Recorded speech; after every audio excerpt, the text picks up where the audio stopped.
को खाने के लिए अब प्रवृत्त हुआ हूं।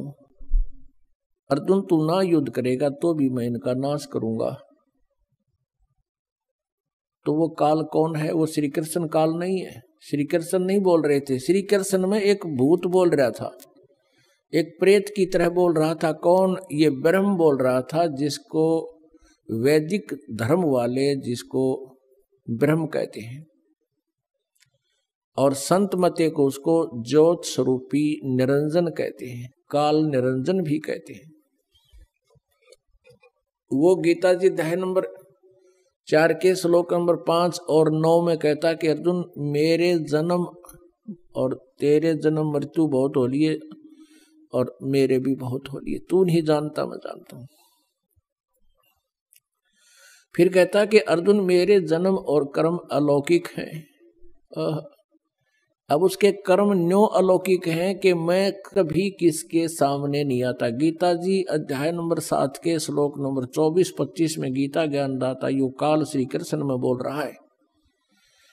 ये कहता है कि ये बुद्धिहीन जन समुदाय, ये सामने खड़े लोग मुझे कृष्ण मान रहे होंगे। I am not Krishna. मैं कभी व्यक्ति रूप में किसी के समक्ष प्रकट नहीं होता, मैं कभी किसी के सामने एज इट इज नहीं आता, मैं अपनी योग माया से छुपा रहता हूं। ये मेरा घटिया नियम है। अवय अनुतमाम, ये मेरा अटल घटिया नियम है। तो वो कहता इसी आधार से मैं किसी के सामने नहीं आता। तो ऐसे जन्म और कर्म अलौकिक हैं। कर्म तो ऐसे अलौकिक हैं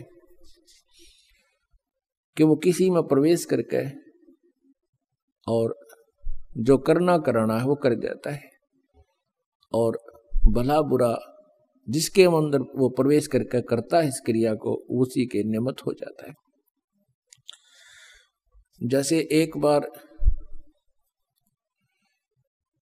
गंधर्वों का और नागों का आपस में झगड़ा हो गया। गंधर्वों ने नागों को हरा दिया। नागों ने फिर प्रार्थना की, भगवान की स्तुति की। यो काल विष्णु रूप में प्रकट हो गया और कहा कि तुम, एक राजा ससाद है, उसको लड़ने के लिए तैयार करो। उसके शरीर में प्रवेश करके मैं भूत की तरह जाकर इन सब न मार दूंगा, गंधर्वों का नाश कर दूंगा। ऐसा ही कर दिया। ऐसे ही एक बार राक्षस और देवताओं के आपस में झगड़ा हुआ।